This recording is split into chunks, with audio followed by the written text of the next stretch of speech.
Mother's Day is one of the many dreaded days of the year that survivors of abuse have to face.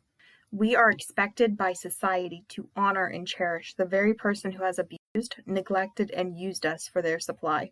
Mother's Day can be wonderful for healthy and loving families, but most, if not all of us, listening to this right now, has a toxic, narcissistic, sociopathic, or psychopathic mother. We do not have mothers, we have monsters.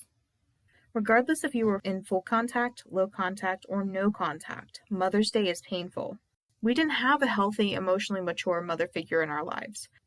It can be triggering when we see all of the positive and loving cards that are out for the amazing mothers that really can make your stomach turn and your eyes roll.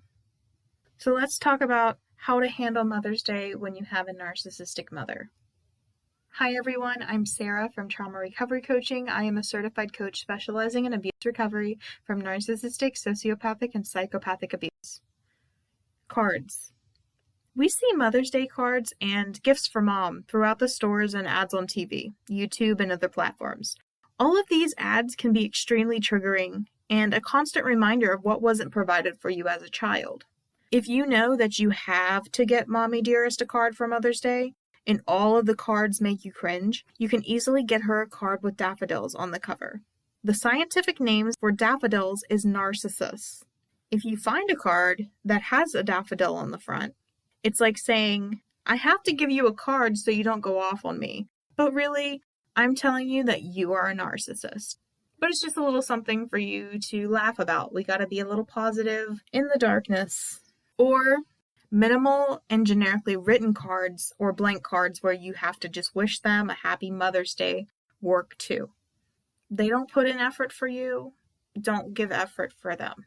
You need to protect your energy, and that's what we're here for. Gifts. Getting a narcissistic mother a gift is complex and complicated. She is not pleased with anything you typically get her, and she can use this opportunity to declare how much you don't even know your own mother, because you didn't get her the right gift. She wanted you to read her mind, or she secretly liked the gift and wants to put you down regardless. Narcissistic mothers will degrade their empathetic and giving children as nothing is ever good enough, especially when it comes from you, right? You are not required to get a toxic, narcissistic mother a gift. It's far easier just to send out the card and do the bare minimum. But narcissistic mothers guilt trip so much that it's common to feel the need to get them a gift. If you do decide to get them a gift, it doesn't have to be expensive. You don't have to sacrifice your expenses and financially affect yourself to please your mother. Narcissistic mothers may expect extravagant gifts that you can't afford. If you ask her what she would like as a present, her response can be a gift that's high in price. In the past, you may have had to sacrifice something for yourself in order to get the gift you were told to buy. However, when you do buy it, the golden child's $5 gift was cherished while your pricey gift was ignored or even bad-mouthed. Getting a gift for your toxic narcissistic mother is all up to you. You don't have to feel bad for not getting a gift for her if you don't feel like getting one for her. You are not obligated to do that. To call or not to call. You are not obligated to call your mother on Mother's Day. If you are in low or full contact and it's required for you to call her so you don't get an earful of her toxicity, you can send a text with a generic wish or have a very gray-rocked conversation. You have to keep it short, sweet, and to the point. Keep the conversation directly on her and off of yourself. Even if something good has recently happened, you keep it to yourself. If you share information, even good information, it can be used as a weapon against you. You have to trust your gut. If you are overly anxious and afraid to call your mother, know that if you have to communicate, do it through text. You can choose not to do it, or you can choose to do it. That is 100% up to you. It all depends on the narcissistic mother and your personal situation. Your narcissistic mother knows what she did, even if she won't admit it. You have to protect yourself. Don't let her make you feel stressed, anxious, afraid, and all worked up. You can get through this. Mother's Day dinner or get-together. If you have to be in the same house, room, or restaurant with your toxic mother on Mother's Day, you have to gray rock. You have to keep your emotions out of the event. If you let your emotions control the situation, Your mother can use it against you and say that you purposely ruined Mother's Day.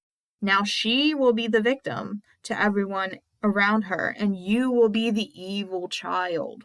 If a certain remark she says upsets you, you can dismiss yourself to the bathroom. The bathroom is one of the few places that definitely has a lock. One of the best excuses to pull yourself away for several minutes. Practice deep breathing and keep yourself calm in order to survive through this toxic ordeal until you can get to go to your own home. Honor women who were good to you in your life. Maybe you had an influential teacher or even another family member who impacted your life in your early childhood years.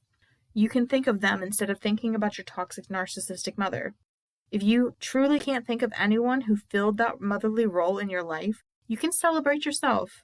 If you're a man, you can still take the day for yourself to take time to take care of your mental and physical well-being. If you don't have children, you had to be your own mother, and in many cases, you had to be your mother's mother or her father, or both. Parenting yourself, possibly your other siblings, and your parents was something that you may have had to handle, and you did survive that. You did the best that you could, and you're here today. You may be wounded, but you are not broken. Your mother could never break you, and that is why she kept coming back with her attacks. It's okay for you to just begin to think of Mother's Day as a self-care day. Binge watch your favorite TV shows, go shopping, stay at home, stay with pets, go outside, or do anything that makes you happy. This is perfect for someone who is no contact, and it even applies to someone who's low contact. If you are a mother, you can celebrate with your own children and family. This goes for fathers as well. You can tell mommy dearest that you're busy with your children if you're in low contact. You can start the tradition that Mother's Day isn't something to be dreaded, but something that is fun for the family and a day for connection and love. Making Mother's Day a happy tradition can help break the cycle of toxicity. Remember that you are never obligated to celebrate a toxic, narcissistic, sociopathic, or psychopathic mother. They hurt you, and you have every right to protect yourself and heal. You matter and deserve your own happiness and freedom. Remember that. Stay safe this Mother's Day.